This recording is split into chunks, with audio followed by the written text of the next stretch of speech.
আদর্শের মাধ্যমে দেশ পরিচালনার দ্বারাই এদেশের একটা শান্তি এবং আমরা যা চেয়েছি তা পাবো।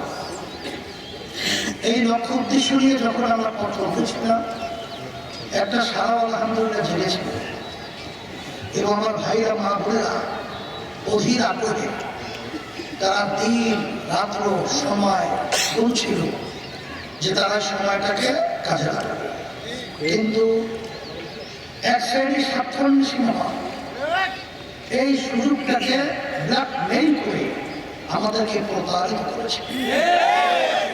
তারা ইসলামের বাক্সের পরিবর্তে তারা একক ক্ষমতায় যাওয়ার রঙিন স্বপ্ন দেখা শুরু করবে।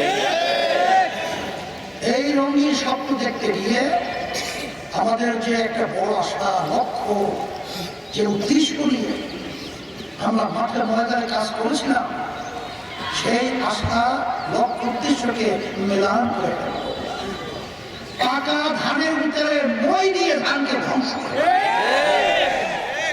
আমরা তখন দেখলাম যে ইসলামের সাইনবোর্ড থাকলেও তারা বাস্তবে শরিয়া অনুযায়ী দেশ পরিচালনা করবে না।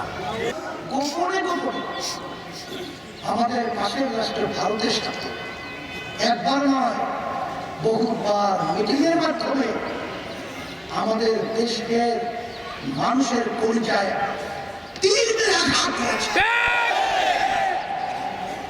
যখন আমাদেরকে প্রতারিত করলো, যখন নিজেদের চলার সাথীদের সাথে বন্ধুদের সাথে যখন প্রতারণা করলো, তখন ইসলামী আন্দোলন বাংলাদেশ আমরা তখন দেখলাম যে যারা নিজেদের সাথীদেরকে নিয়ে প্রতারণা করে, যারা একসঙ্গে চলার বন্ধুদেরকে নিয়ে প্রতারণা করে, এদের মাধ্যমে বাংলাদেশের মানুষ প্রতারিত হবে, আমাদের আশা আকাঙ্ক্ষা বাস্তবায়ন হবে না।